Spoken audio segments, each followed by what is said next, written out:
What is up, Auburn Tiger fans? How are we doing on this Wednesday evening?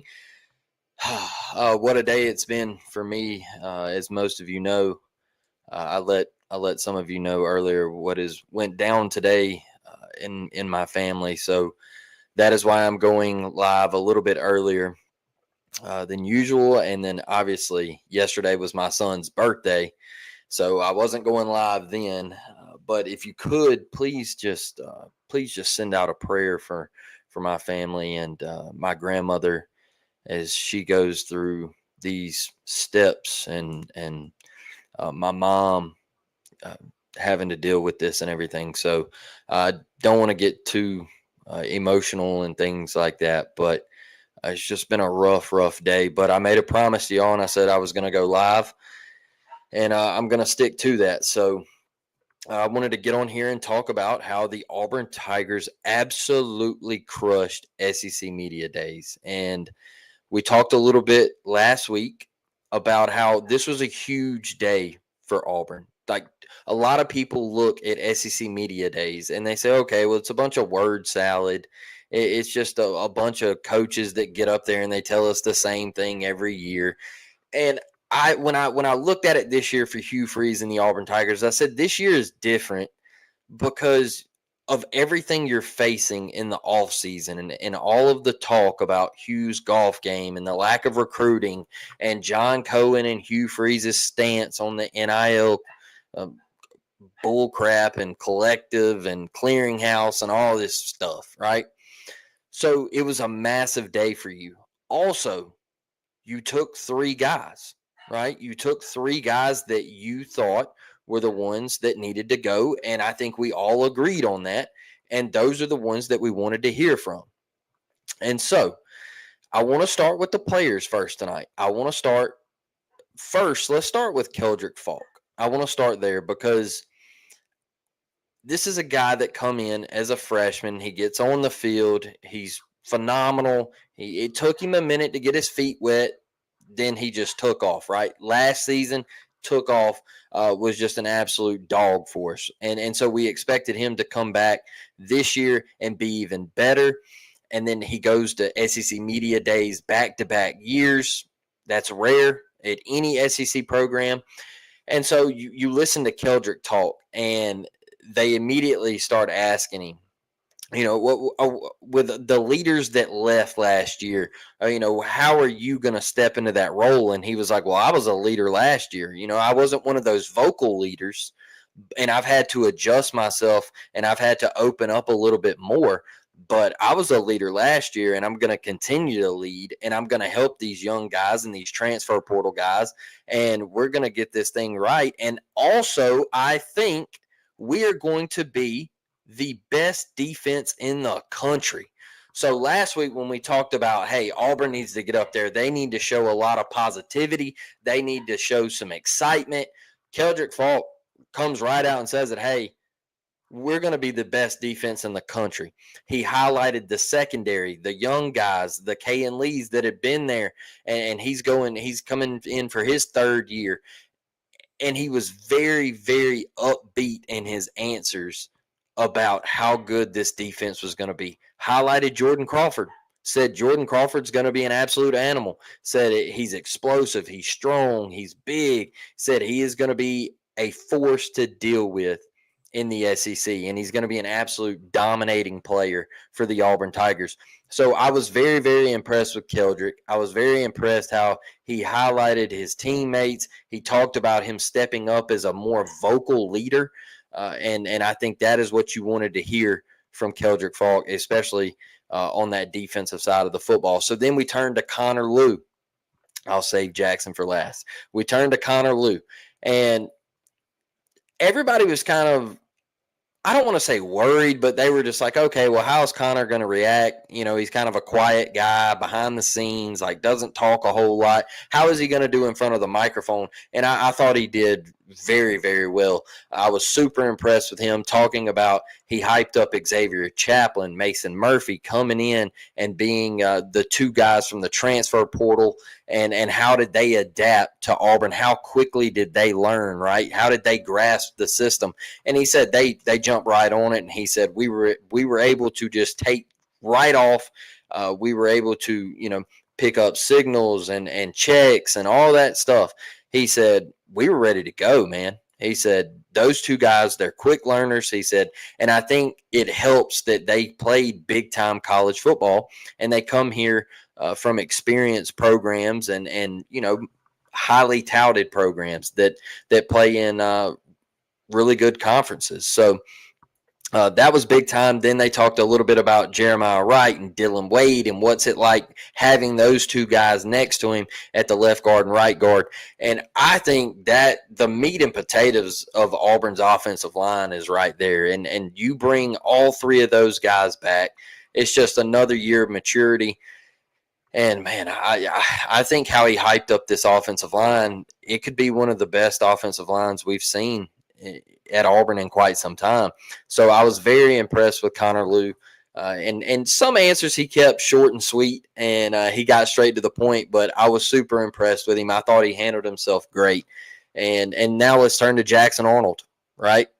I think this is who everybody wanted to hear from. And we talked about last week, Jackson was going to have to step in front of the mic. He was going to have to put his game face on, and he was going to have to answer big boy questions about Oklahoma. He was going to have to answer big boy questions about Hugh Freeze and how he fit into this offense, and he did it. He did it. He stepped up. He said, hey, it didn't go as planned at Oklahoma. Okay, he said, I made mistakes. Things happened. It didn't go how I wanted it to, but guess what? I needed a fresh start. And they said, well, how did you get to Auburn? And he said, okay, well, when I entered the transfer portal and it officially opened up, he said, who do you think the first team was to call me, to reach out to me? He said, the Auburn Tigers. And this is where I really, really was impressed. He said, then I got into a Zoom meeting and Auburn had everything laid out. They had presentation laid out. Bang. Was showing me how I fit into the offense, the wide receivers, the running backs, how we were going to just – everything was going to flow, man, and I was going to fit right into this system. And he said, and as I watched it, I agreed, and so I knew it was Auburn. That was the big boy answers. And he stepped right up and answered every one of them. So I was really impressed with Jackson Arnold. I think, the suits were phenomenal. All right. Shout out Connor Lew. I thought the fit was amazing. Big fella got it going on. Was proud of them for that, how they carried themselves. And Jackson Arnold went on another interview. I think it was Next Round Live, and he hyped up Cam Coleman and said, hey, man, this dude's texting me at 8:30 every night wanting to go throw. He's wanting to go throw, and he's like, Cam, man, my shoulder's about to fall off. Like, give me a break. And then they asked him, they were like, well, what's one guy that we need to worry about that might be under the radar? And he was like, Horatio Fields. Hyped up him, the transfer from Wake Forest. So I think he was very confident in his answers. I think he's very confident in this offensive line. He talked about the experience of the offensive line and even the young guys, right? Like you got DC and I know he was highly touted, and we went and got him out of California. And there's just a lot of pieces on this Auburn offense that I think Jackson Arnold is really hyped about. And I think he's excited to have a fresh start. And I wanted to see the swagger, and the confidence flowing from Jackson Arnold. And I think we saw that, right? Let's get over here real quick before we get over to Hugh Freeze. I want to see Miss Devin just commented in Jackson's interview with JD Piquel. He said he was getting DMs telling him to kill himself at OU. May I submit that if you're reacting that way, then you should not be watching sports. Yeah, let me say this. If you were a fan and you were telling a college kid to do that is absolutely insane. Look, I love the Auburn Tigers more than anything. I love the Auburn Tigers with all my heart, and my wife knows it. My son knows it. My parents know it. My brother knows it. Everybody damn near in Mobile, Alabama knows how much I love the Auburn Tigers. But I would never do such a thing like that. Ever. In a million years would I ever do that. That is crazy to me. But that's the thing, you're highly touted. Jackson Arnold, you're highly touted. You're a 5-star. You're Gatorade Player of the Year. Blah, blah, blah, blah, blah, blah. People are going crazy. You go in, you don't succeed, you decide to transfer. You're going to get that. But one thing I thought was very, very impressive for Jackson Arnold was to hear Brent Venables talk about him, and they said, how about Jackson Arnold? How about him? Like, he said, look, man, things just didn't pan out. We had a lot of injuries last year. So a lot of these Oklahoma fans, they really feel for Jackson. I went on the Oklahoma show the other, what was it, last week, 2 weeks ago, something like that. When I went on there, they were like, hey, we wish Jackson well. We really do. We hated to lose him. We just hope he doesn't play well when they come to Norman. So I am confident in his talents and how he carries himself. And I am confident that he's going to be a team leader. And I think he's already showed signs of that, of declining to go to the Manning Passing Academy. I thought that was a great first step. You don't make something about you. You make it about your team, and you say, hey, look, I know I'm this highly touted guy. I know I got all this pressure on me and I need to get better, but I'm going to pass up going to work with some of the all-time greats, and I'm going to stay in Auburn and work with my receivers because I care about the 2025 Auburn Tigers. Okay.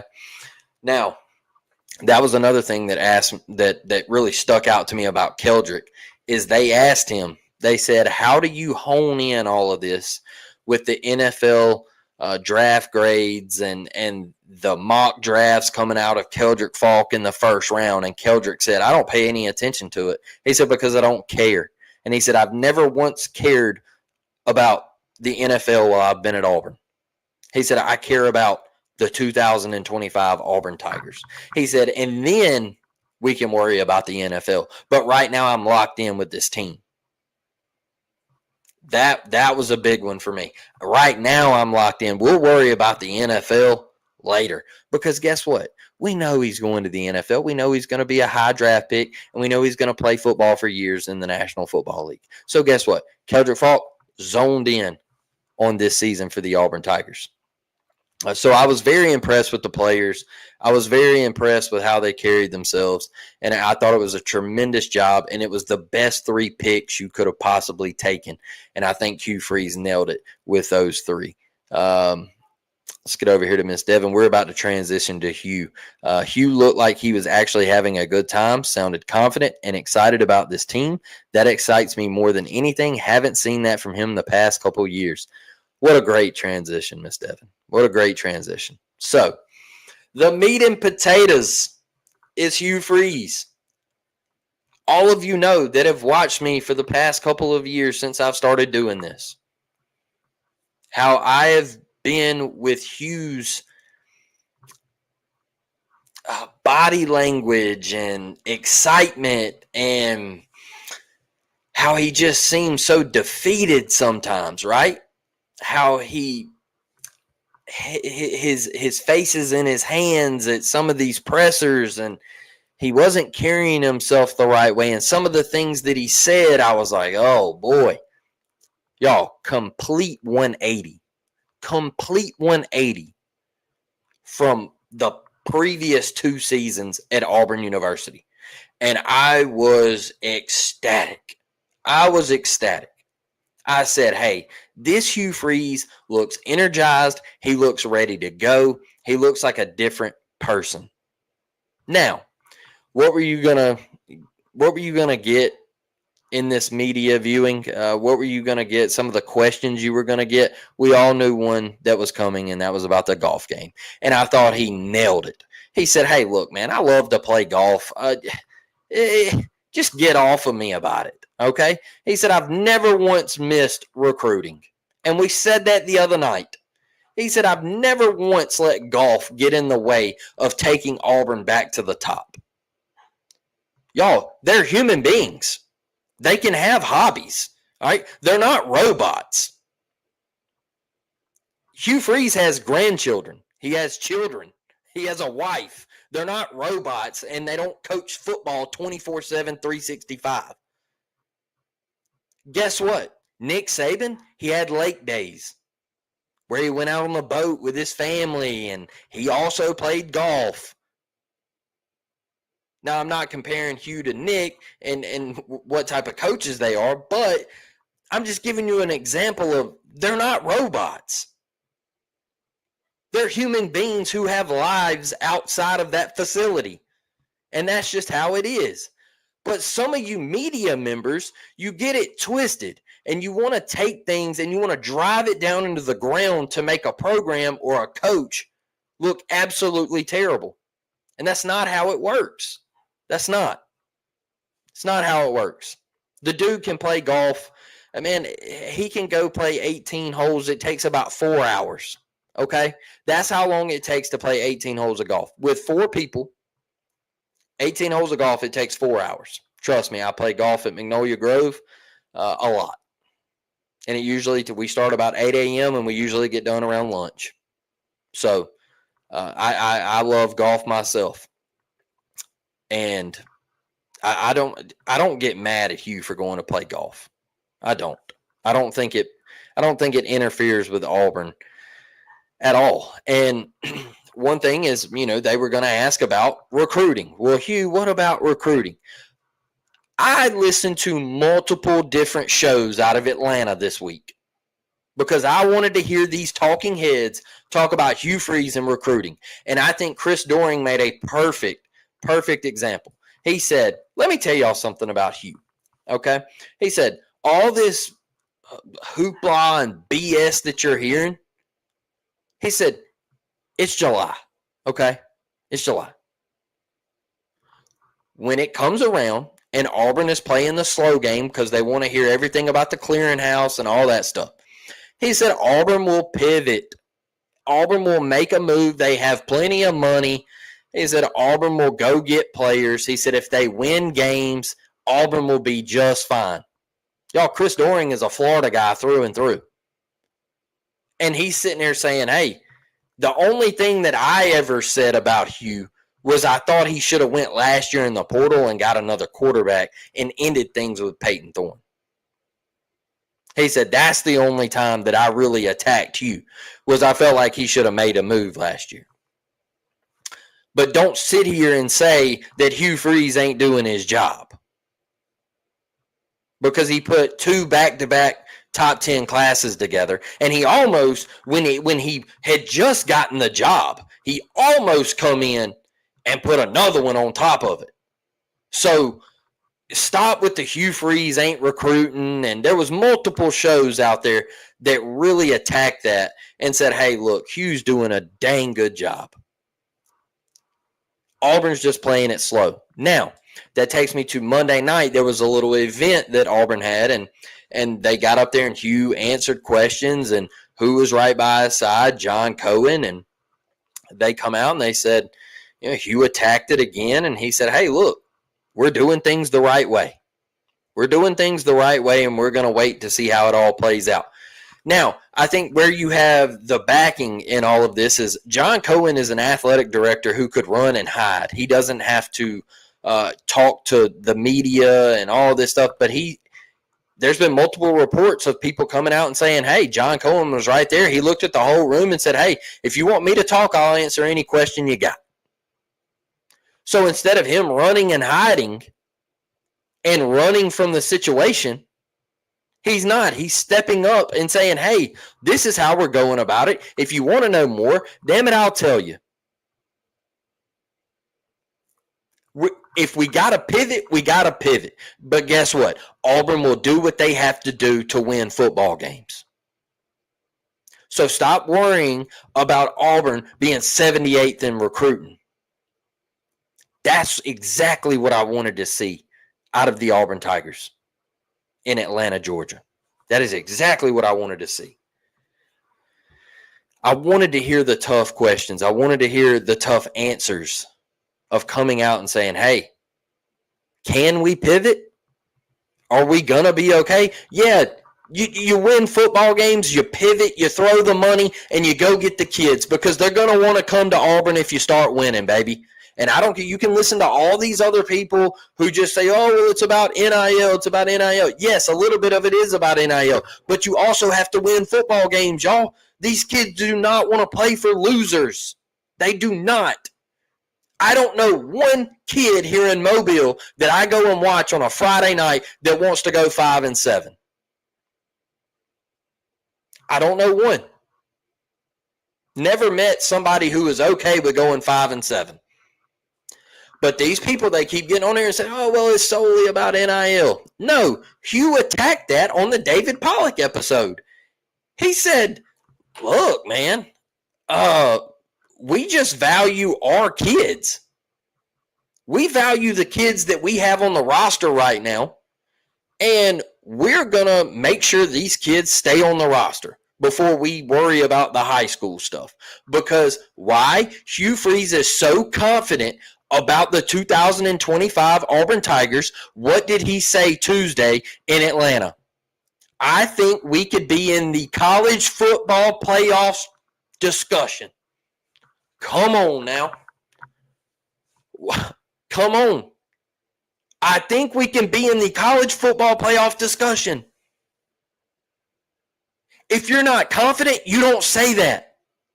All you say is, yeah, we're going to be pretty good, man. Like, I really hope we can get to that 8-win mark. No, Hugh Freeze said, hey, look, I've watched it. I've watched how these guys work. I've watched how they work out. I've watched everything. I think we're going to be in the college football playoff discussion. Now, did Hugh Freeze say we're going to make the college football playoffs? No. He said we're going to be in the discussion. That's confidence, man. You don't say that when your job is on the line. When your job is on the line, you don't put more pressure on you. But guess what? He believes, so he come out and said it anyway. He come out and said it anyway. Because he said, hey, this team is different. The losing of close games, of choking in the fourth, of not being able to hold leads is going to come to an end. Now, is Auburn going to go undefeated? No, probably not. But are you gonna continue to see the Oklahomas, the last drive at Missouri? Are you going to continue to see the blunders against Cal and Arkansas and not being able to get things going against Vanderbilt? Games that you should have won. That is what Hugh Freeze is saying. That's what he's saying when he says, hey, we're going to be in the college football playoff discussion. So all those close games that we lost last year, we're going to win this year. We're going to flip it, and we're going to win those games because we should have been an 8-4 football team last year. Whew, man. One thing I'll tell you, too, is I love SEC Media Days. I think it's a great event. This is just my personal opinion. Some of the questions that are asked, I think you should have to present your question before the coach ever goes on the stage. And I think they should have to clear it and say, okay, yeah, you can ask that, because some of these people stand up and they ask questions about their team to other coaches. And I'm like, hey, look, this isn't your slot. This is Auburn's slot. We are here to hear about Auburn. We want to listen about Auburn, not Texas A&M and Arkansas and South Carolina. We don't want to hear about all that. We want to hear about Auburn in their time slot. You go ask those questions off the stage, try to get a one-on-one, try to get to an Auburn podcast or something like that and ask those questions. That's my only gripe. That's my only gripe with the whole thing. But I thought Auburn media did a great job covering Auburn there. I thought these guys went out. They busted their tail. Shout out to my guy Dustin, Ike, Mike G, all those cats over at the War Report. Very impressed with the job that they did. Can't say enough about how they covered it. And I think Mike G is one of the hardest working people in the industry. Can't say enough about him. I think he does top-notch work. I think Zach Blackerby busted his tail all week to bring you elite content. And I actually listened to Village Vice earlier, and Zach kind of just said, look, man, I was so exhausted.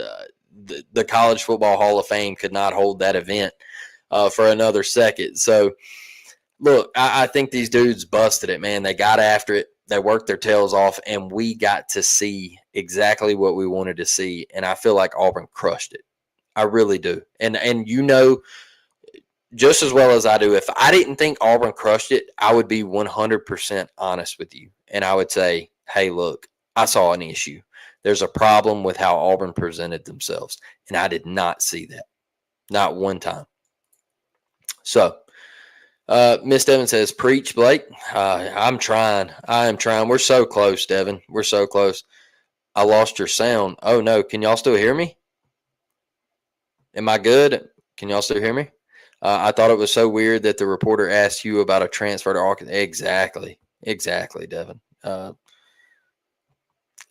I just don't think that's the place. I don't think that's the place to ask that. I think you should try to get a one-on-one off the stage. Like when they go on the main stage, that is Auburn's time slot. They're only up there for a short amount of time. So, you know, and it wasn't just her. Like I watched other coaches and people are standing up and then you had the one dude ask him, are you tired about, or do you get tired of people asking about your golf game and all this stuff? And I was just like, man, come on. Come on. Some of these questions. Had to shut it down and came back on. Weird. Okay. I was worried because sometimes, look, these mics, like they're plugged in, and my son come in here yesterday when I was setting all this up, and I couldn't hear the mic through the headset, and I was like, oh no, what happened? Looked down, and my son had unplugged it and all that stuff. So, it happens sometimes. It happens, and there's a lot of technical difficulties that go on with some of this stuff. But I thought, staying on topic, I thought Auburn was tremendous. And like I said, shout out to the Auburn media, every guy that was there that covered it. Shout out to Hugh Freeze. You showed us exactly what we wanted to see. Shout out to Jackson Arnold for stepping up and answering the tough questions. Shout out to Keldrick Falk, who is going to be an absolute leader for this defense. And shout out to Connor Liu for stepping outside of your comfort zone and going up there and answering tough questions and talking about this Auburn offensive line, a group that we have so much praise for and really excited about. And the first time we've been excited about an Auburn offensive line in some time. So I was really impressed with Connor Liu. And I know Miss Devin said something about the suits, and I was really, really rocking with the suits. I thought they were really, really nice. Jackson's response to the golf question was great. You can tell he loves and respects Freeze. What did he say about the golf, Miss Devin? I might have glanced over that one or missed that one. Keldrick's reaction to the possibility of the Georgia going away was great. Yeah, exactly how it should be. 100%.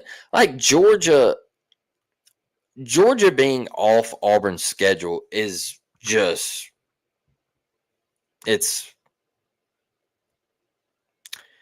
I'll tell you this, it's a disaster to college football. If you take Georgia off of Auburn's schedule, it's a disaster to college football. How do you take the Deep South's oldest rivalry off the schedule? Asinine, man. You can't do that. This is one of the greatest rivalries in college football, man. And I know over the past couple of years it hasn't been that great. I get it. They've dominated us. We haven't been that great. Whatever. But it's still the Deep South's oldest rivalry, and you've had so many classic games. You've had so many shockers and just jaw droppers and exciting finishes, and you're just going to drop it? Nah.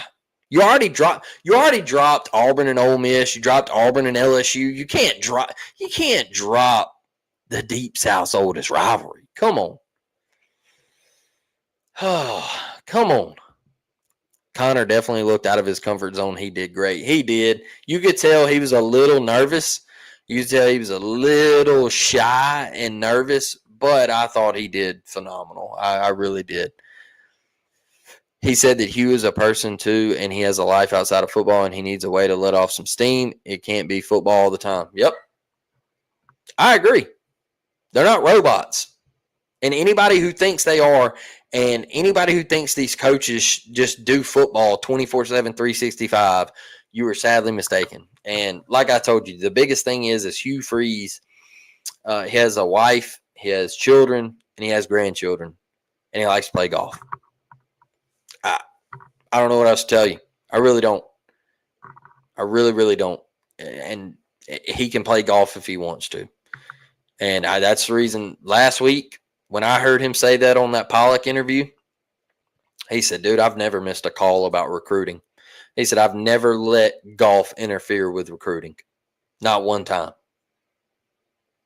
And I told y'all last week how I feel about it is I think Auburn paid their current roster a lot of money, and they said, hey, look, we got to keep you here, and we want to win in 2025, and we'll get to 2026 when it gets here. That's the truth. I think that's what happened. Is I think they had some guys knock on the door and say, hey, look, we might go elsewhere. And I think Hugh said, no. No, we got something special here. And I could be wrong about that. I could be wrong. But I'm just telling you how I feel with a dude who has had back-to-back top 10 classes. He comes in, he gets the job. He takes you from 60th in recruiting to like 18th or whatever site you look at. And you're telling me all of a sudden he's 77th or 78th in recruiting? And you're, Hugh Freeze can't recruit. Get out of here, y'all. Come on. Stop that. That dude can recruit. We've seen it. So we saw it at Ole Miss. I mean, everybody, look, Lane is a great coach, but Hugh put Ole Miss on an upward trajectory. Hugh started bringing in top recruiting classes to Ole Miss. Hugh did that. Then he got caught. They go a couple years. They hire Lane. They're right back to having a little success. Awesome. But Hugh did that. Hugh got Liberty on the map. Okay? Hugh brought talent to Liberty and put them on the map. He's trying to do the same thing with Auburn. I don't think we're going to stay at 78th in recruiting. We got a crystal ball earlier for an offensive lineman. Brother used to play at Auburn. So I don't think we're going to stay there. You were totally right, Blake. I just don't think Auburn. Like, I don't think we're going to be held down and finish where we're currently at. And do we finish in the top 10 this year? Maybe not, but who's to say we finish top 15 and then we sign a portal class that's out of this world? Okay, like we're good to go. I don't know why the panic. We're going to be okay. I was upset at first about recruiting because it was just the doom and gloom of everybody hounding you on the internet. And I think that's where I get more upset than anything is it's not the fact that we were slipping, because I always have confidence, but it's the fact of everybody coming at the program at one time. And it was nothing but negativity on social media the entire 2-3 weeks it's been going on. I think that's what I was most upset about. Hugh said they spent on retaining players on the team now, for sure. And Malcolm Simmons, I think Auburn media was kind of open about that one and saying that, hey, they had to get it done. I was more upset with people ripping on Auburn. Exactly, Karen. Exactly. 100%. That's what really, really got me it was more of the people going at Auburn on social media, and it wasn't just fans, it was media people, it was people that are credentialed to go inside these events, people that have to sit in the boxes and can't say a word. All right, it was those people that were going at Auburn too. So it wasn't just fans. It wasn't just fans. Did y'all see the comment on X about Hugh lying about being interested in Jackson Arnold out of high school because he never offered him? I think he was from Georgia. It turns into a big beef. Miss Devin, I watched that dude's show during the season. Brooks Austin. He's the film guy. He breaks down full, complete games in season. I watch his show. I think he does phenomenal work. But he missed here. He missed. And he come out and said, well, this dude lied, and he said that he was so hyped up and he loved Jackson out of high school, but he didn't give him an offer. Go check out Christian Clemente's tweets. Go check those out. He lays it all out there. All right. Now, my thing is you can love somebody out of high school, but at the time where Hugh was at, he wasn't getting Jackson Arnold to Liberty. What are we talking about? And he's like, well, Tulsa offered him. Yeah, Tulsa might have offered him, but guess what? No 5-star high school Gatorade Player of the Year, 5-star plus quarterback is going to Tulsa over Oklahoma. Come on. And everybody's going to say, oh, well, Travis Hunter, he went to Jackson State. He went to Jackson State because Deion freaking Sanders was at Jackson State. Come on. All right. He plays DB. And who else played DB and was a gold jacket Hall of Famer? Deion Sanders. Okay. There is no Deion Sanders at Tulsa. Okay. Like, come on. So Hugh Freeze could have offered Jackson Arnold at Liberty and said, hey, Jackson, I really love you, man. Yeah, he could have. But guess what? Jackson Arnold wasn't going to Liberty.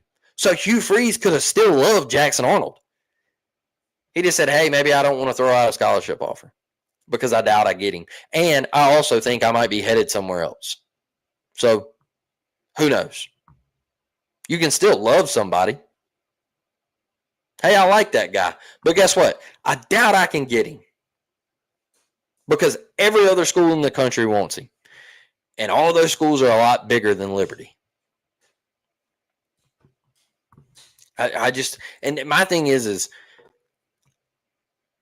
you died on the hill too. So then you turn it into Auburn's broke. And look, Auburn's not broke. Y'all, come on. The richest person in the state of Alabama is an Auburn donor. Come on, y'all. That plywood you got in your home in the state of Alabama, the little yellow tag that says Yellowwood. Come on, y'all. You think Auburn University is broke? Come on. Stop it. No. Crazy talk. It was wild, but I do enjoy his show. I think he does great work. He's a Georgia fan, though, right? I think he's pretty open about it, too. I think he goes to a lot of Georgia games, and that's cool. That's cool. What do you expect as an Auburn fan from a Georgia fan? You expect that, right? You just got to roll with the punches, and we all know it's trash, but I hope he rebounds from it because I really love his content, and I don't want it to go anywhere in the middle of the season because I love his breakdowns. I think I discovered him last year. I think he did the Texas and Georgia breakdown, and I scrolled across it on YouTube. And I was like, oh, let me check this guy out. I clicked on it, and I watched it throughout the rest of the year, and I'll probably watch him again this year. So just really a bold thing to say on the internet and how he attacked Hugh Freeze. And I just thought it was kind of lazy. But like I said, he does great work, and maybe he can just think that one through next time and come up with a little something better because he made it to like Hugh Freeze just says anything on the internet, and he forgets that people can go back and pull receipts and all this stuff. So I don't know. It seemed a little lazy to me, and it seemed like I'm going to attack Hugh Freeze because everybody else is doing it, right?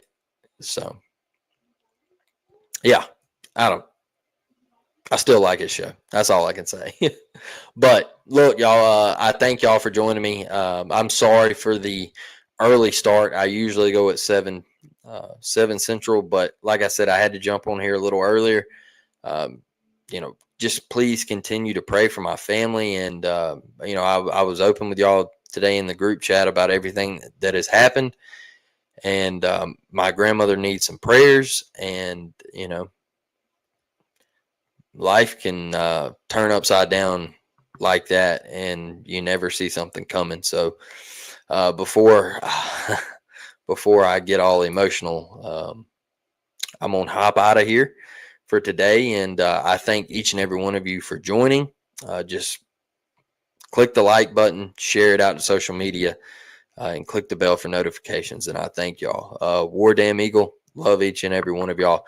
And we will be back later this week. I'll drop y'all a video. And then next Tuesday night, I'll be back, regular schedule, 7 p.m. Central. Love y'all, War Damn Eagle.